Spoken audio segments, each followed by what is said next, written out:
అంబేద్కర్ కోనసీమ జిల్లాలో డీజిల్ కొరత తీవ్రమవుతోంది. జిల్లా వ్యాప్తంగా ఎక్కడ చూసినా వాహనదారులు, రైతులు డీజిల్ కోసం అవస్థలు పడుతున్నారు.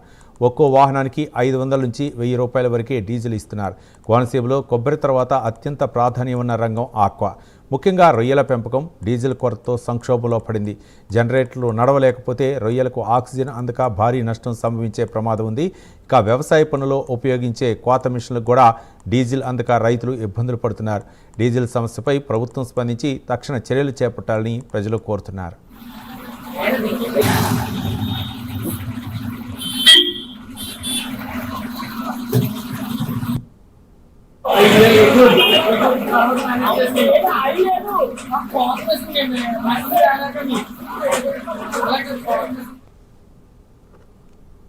ప్రభుత్వం కొంచెం మాకు ఇటువంటి విషయాలు కొంచెం సత్కరించాలని, ఈ కోనసీమలో జరుగుతున్న ఇటువంటి డబ్బాల్లో అయితే కొనుక్కున్నట్లు గట్టిగా కొట్టుకుంటున్నారు, ఎక్కువ కొడుతున్నారు. మాకు అయితే 2 లీటర్లు కొడుతున్నారు. మరి 2 లీటర్లు కొట్టి మేము ఏం తిరుగుతామండి? మరి ఇటువంటి రోడ్ల మీద మాకు వేరే విధానం ఏమీ లేదు.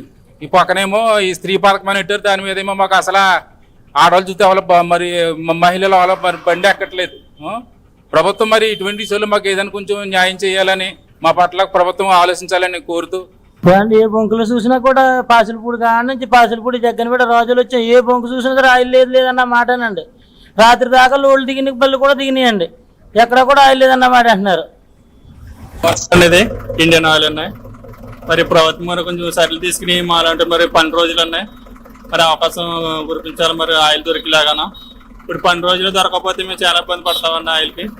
ఇప్పుడు చర్యలు తీసుకోవాలని ప్రభుత్వాన్ని కోరుకుంటున్నామని. రోజు డాక్టర్ బిఆర్ అంబేద్కర్ కోనసీమ జిల్లా రాజోలు నుంచి మాట్లాడుతున్నాం. ముఖ్యంగా డీజిల్ విషయంలో ఎంతో ఇబ్బంది పడ్డారు. ఇప్పుడే చూసాం, ఆటో వాళ్ళు, టాటా మ్యాజిక్ వాళ్ళు ఎక్కడి నుంచో పాపం 5-6 బంకులు చూసుకుని వచ్చాం, ఎక్కడా కూడా డీజిల్ లేదు అని చాలా వాపోతున్నారు. ముఖ్యంగా ఇప్పుడు కోతల సమయం, ఈ కోతల సమయంలో డబ్బాలు తీసుకుని వస్తూ ఉంటారు. ఆ డబ్బాల్లో కొట్టించుకుని అక్కడికి వెళ్ళి ఆ కోత మిషన్లో వేయాలి. ఆ పరిస్థితి కూడా ఇక్కడ కొట్టట్లేదు. అదేవిధంగా ఇక ఆక్వా, మాకు కొబ్బరి ఎంత పరిశ్రమ ముఖ్యమో మాకు ఆక్వా కూడా అదే పరిస్థితి ఉన్నది. ఆక్వాలో ఎలా చెరువుల దగ్గర ఆ ఇంజన్లో వేయాలి. ఆ ఇంజన్లో వేయడానికి ఇక్కడి నుంచి కొట్టుకుని వెళ్ళాలి, కానీ అక్కడి నుంచి ఇంజిన్ తీసుకుని వస్తాం ఇక్కడికి. ఆ ఇంజిన్లో వేయడానికి ఇక్కడ నుంచి డబ్బాలతో తీసుకుని వెళ్ళాలి. అటువంటి పరిస్థితి ఈవేళ ఈ వేడికి తట్టుకోలేనటువంటి పరిస్థితి ఆక్వా.